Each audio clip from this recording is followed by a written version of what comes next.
Saltwater Orchard, Chapter 7, Ryan.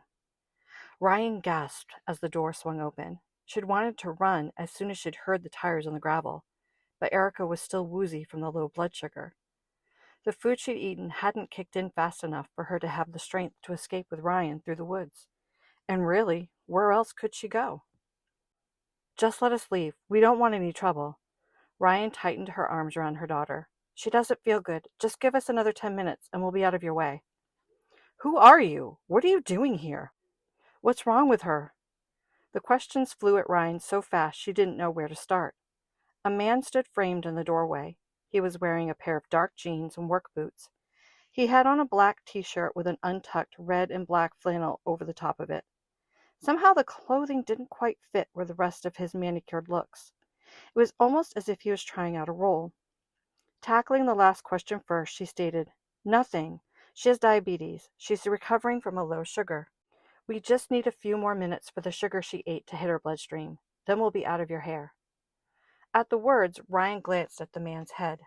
That was it. His hair was too perfect. Men who wore work boots and flannel didn't wear their hair slicked back with whatever he was using. The polished look screamed city boy, while the clothing said country boy.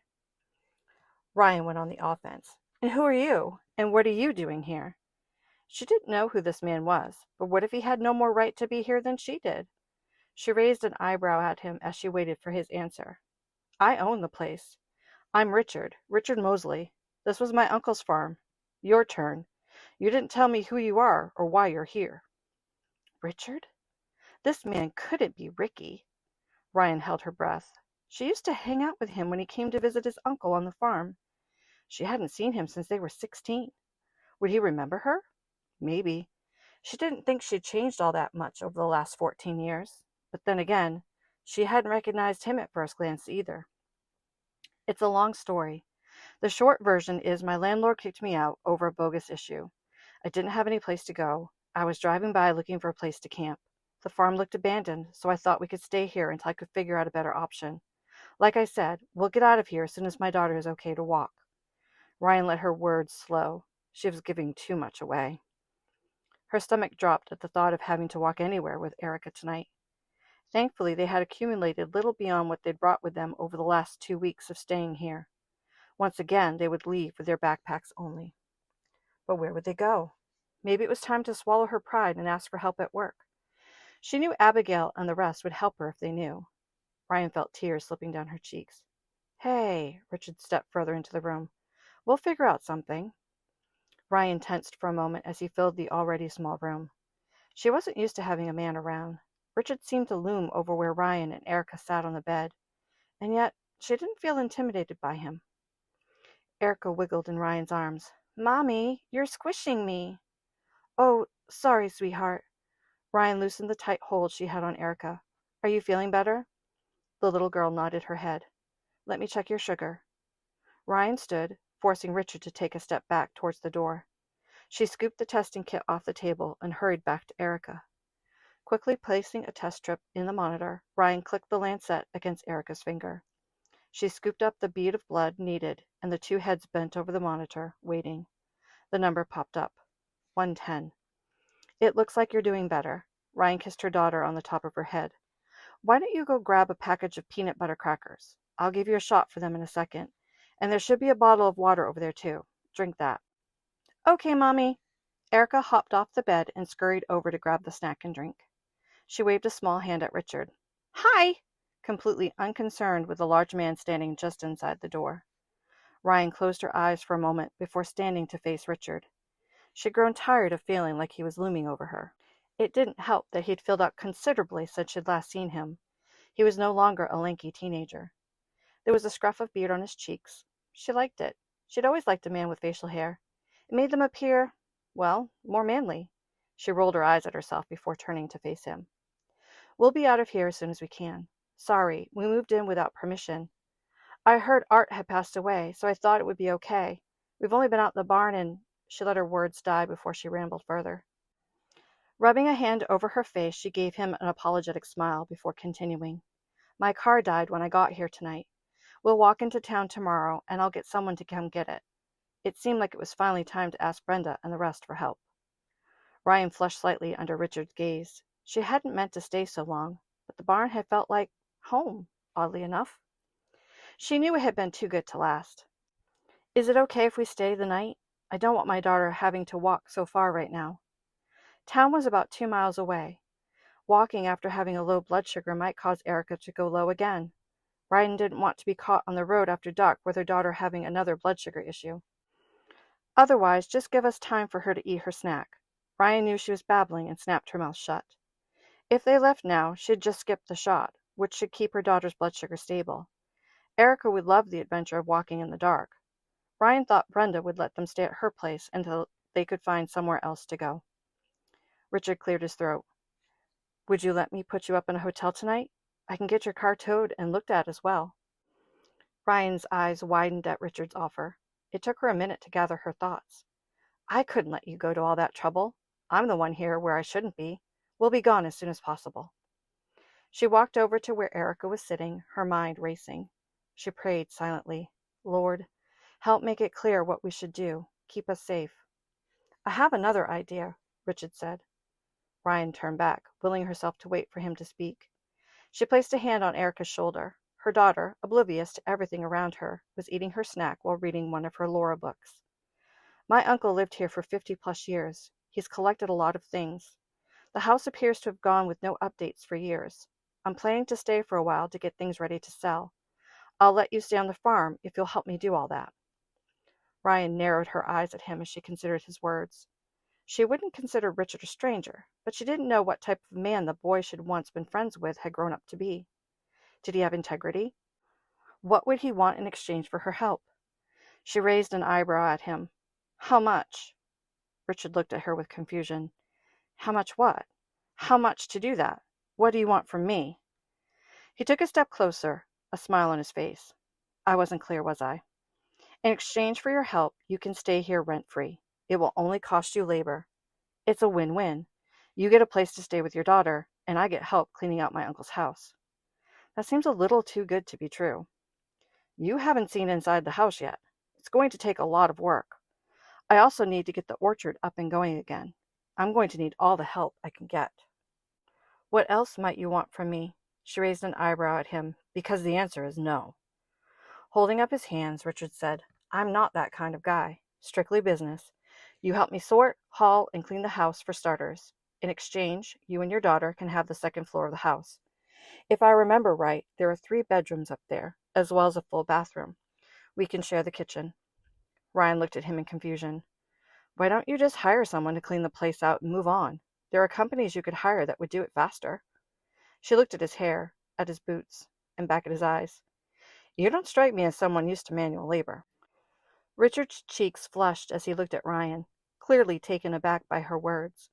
She couldn't tell if he was angry or embarrassed, but either way, she found the expression made him more approachable. She made a mental note to be careful around him, as she couldn't deny she found the grown-up Richard far too attractive for her own good. Look, I used to come spend summers with my uncle. I know how to work, even if it doesn't look like it. But my uncle had a sense of humor. Richard gave a dry chuckle before continuing. If I want to sell the place, I need to live here for a year and bring the orchard back up to speed. Otherwise, I'll forfeit it all to the fire department for training. I'd hate to see all of this burn down. Ryan nodded her head in agreement. During her 2-week stay in the barn, she'd grown to appreciate its history. Although she'd be happy to move out of their rustic quarters and back into a place with a flush toilet and a bed she didn't have to share with her daughter. Her daughter, who kicked in her sleep more than Ryan realized. She glanced over at where Erica was sitting and eating at the small table while she read. Her daughter would love living in the farmhouse, just like Laura. Okay, you've got a deal. Ryan glanced again at her daughter and then raised an eyebrow at Richard. Strictly business, nothing else. Ryan held out her hand to shake Richard's. He grasped hers, and she felt a jolt of pleasure shoot up her arm. Maybe this wasn't a good idea after all. Now that we have a deal, how about you tell me your name? He raised his perfectly groomed eyebrows at her as he let go of her hand. She took a breath. Time to find out if he would remember her from all those summers ago. Ricky, it's me, Ryan. Chapter 8. Richard. Stunned, Richard stared at the woman in front of him. This couldn't be the same Ryan he used to tear around the orchard with, could it? He'd met her the first summer he'd arrived on his uncle's farm. He was 8 years old, painfully shy, and so homesick all he could do was sit on the porch watching for his parents to return. One afternoon he'd seen a girl about his age walking up the road, kicking a rock and whistling. She'd worn her hair in 2 braided pigtails that hung almost to her waist. She'd spotted him, bolted towards the porch before skidding to a stop in front of him. He remembered that first conversation. Panting slightly, Ryan had asked, "Want to go play in the field?" "No." "Why not?" "'Cause." "'Cause why?" She'd scratched her nose and left a streak of dirt behind. He'd squinted at her. "'Cause I don't. I'm waiting for my parents. I don't want to miss them." His aunt had pushed the screen door open at that point and shooed him off. That was the day he learned how much fun there was to run in the fields, get dirty, and more importantly, have a friend. Every summer after that, he'd sought Ryan out as soon as he'd arrived. He had so many memories of working in the orchard with her nearby. His favorites were when they'd been older and could finally go to the creek without an adult. They'd spent hours down there building dams, having splash fights, hunting frogs, and fishing. The last time he'd seen Ryan, it was the summer they'd turned 16. It was the summer he realized she was no longer a tomboy. It was the summer he realized he liked her as more than just a friend. He tried to get up the courage to kiss her before she'd left. He always regretted the fact he'd never managed it. Shaking off the memories, he glanced at the little girl sitting at the table, eating and reading her book. There was a little resemblance to Ryan, enough that he would consider them related. He couldn't help but glance at Ryan's ring finger. No ring. Was she married? Divorced? He had so many questions. When his parents moved the year he turned 17, he'd lost touch with her. He'd always wished he'd had the courage to ask his uncle about her, but he never had. Richard couldn't see the freckles he remembered on her face, and her long brown hair was now tied up in a high ponytail. "So, how have you been?" Richard kicked himself mentally. What kind of question was that? He hadn't seen her in over a decade, and after finding her squatting in his uncle's barn, that's the first thing he asked her? He was an idiot. "I've been better." Ryan stood to her fullest height, which he realized brought her to just level with his chin. "Again, I'm sorry we ended up here. Trust me, this wasn't my first choice of places to live with my daughter. My only other choice was my car." She gave a rueful glance towards the open doorway behind him. "But that just died on me as I pulled into the barn tonight." She waved a hand as if to bat away the words. "I'm sorry. I'll get it out of here as soon as I can." "It's okay. You only startled me. I wasn't expecting to find anyone here." "Thanks. Like I said earlier, I'll talk to someone tomorrow about it." "Sure. Why don't you and Erica, was it? Why don't you grab what you need for the night and come on inside? We'll see what the upstairs bedrooms look like and get you settled in the house." As Richard watched her mull over his proposal, he couldn't help but feel a twinge of anxiety. He hoped she would say yes. Reconnecting would help take his mind off all he'd left behind to follow this career change. And if she was still as carefree as she'd been during those summers, well, then he could use a little more carefree spirit in his life. "If you don't mind, I think we'll spend tonight here. It's important for things to be—" She glanced at where Erica had finished her snack and was now engrossed in her book. "Well, to be normal. We're used to this room, so we'll stay here tonight. I don't want to move her right before bedtime." He nodded. "I understand. How long has she been sick?" She shot him a glare. "Did I say something wrong? She is sick, right?" "No, she isn't sick. Not like you mean. She has diabetes. She was diagnosed a few months ago, and we're still working out some things." "I didn't mean to upset you. I'm sorry." He shoved his hands in his pockets. He wasn't an awkward teenager anymore. He needed to remember that. She sighed. You didn't. I'm the one who's sorry. It's been a roller coaster of a long day. I didn't mean to take it out on you. Have you had dinner yet?" She shook her head and glanced at her daughter. "I was planning to warm some soup on the camp stove." He glanced to the corner where Ryan pointed. He saw a neat area of groceries stacked on the clean workbench. The meals were uncomplicated, able to be eaten either chilled or heated over the camp stove, which was placed on a few bricks close to the window. Hoping she would agree, he said, "Come join me in the house. I picked up some things in town. Nothing fancy, but I think I can manage sandwiches." He made himself stop talking. He didn't want to frighten her, and he didn't want to appear like a stalker. They'd been friends once. He hoped they would reconnect, share some memories. "We're good with the soup. Thanks anyway." Soup and sandwiches. Sounds like a perfect meal. Come on. Richard held out a hand to her. Join me. We can make a game plan on how to tackle the work to get this place livable. It will be a working supper. He waited while Ryan considered the offer. She glanced at his outstretched hand. He continued to hold it out, waiting to see if she would take it.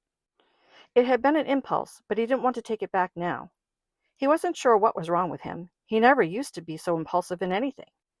Ever since he'd inherited Saltwater Orchard from his uncle, he'd been making decisions faster than he'd ever had in his life. He normally thought everything through. There was something about this woman in front of him that made him want to help her. Maybe it was all the memories that had flooded in when he'd realized who she was. She'd helped him once when he was feeling lonely. Something in her eyes said she might feel the same way. If he could make that better for her like she had for him, he wanted to do that. Okay, Ryan said as she took his hand. Richard felt something warm fill his stomach at her touch. He held her hand a moment longer than he needed to, but he couldn't seem to let go. Giving it a squeeze, he forced himself to release it. He took a step back as he said, Good. Can I carry anything? It's just a can of soup. I can manage. He heard the humor in Ryan's voice, and he was sure she was trying to hide a smile. Erica, she called to her daughter, grab your book. We're going to the farmhouse for dinner. Her little girl kept her head bent, engrossed in her reading. He smiled as he saw the exasperation on Ryan's face. Erica! Ryan snapped her fingers to get her daughter's attention. Erica's head popped up at the noise. Sorry, Mommy. Laura just lost her dog. It's so sad. Can I have a puppy? Richard looked from Erica to Ryan, eyes wide. That was a quick topic change.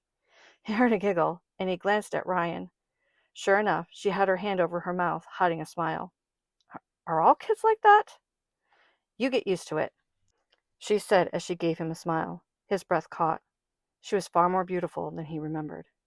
She walked over to the shelf to grab the soup. Come on, kiddo. We're going to have supper with Mr. Richard. He has sandwiches, and we'll have some soup, too. And no, you can't have a dog. Now, grab your book and your insulin kit, and let's go. We get to go in the house? Erica's eyes went wide at the thought. No way! She clapped her hands together before doing as Ryan had instructed. He headed out the door to wait for them. It seemed too intimate to stand in the room as they gathered their things. He waited next to the car and smiled at the two of them as they soon joined him. Turning, he led the way to the house. He slowed his steps so Erica wouldn't have to run to keep pace. Richard kept glancing at Ryan as they crossed the yard. He was curious to know what had caused her to end up a single mother, living in his barn with her young daughter. And he wanted to know who Erica's father was, and more importantly, where he was. He felt anger ripple through him at the thought of the man abandoning his family. He should be here, providing for Ryan and Erica, so they weren't living in a car or a barn or anywhere but a warm, safe house. Glancing at her again, Richard realized he wanted to get to know this older version of Ryan. He wanted to know if there was a place in her life for him, like there had been once, as a friend. She looked like she could use one, and so could he.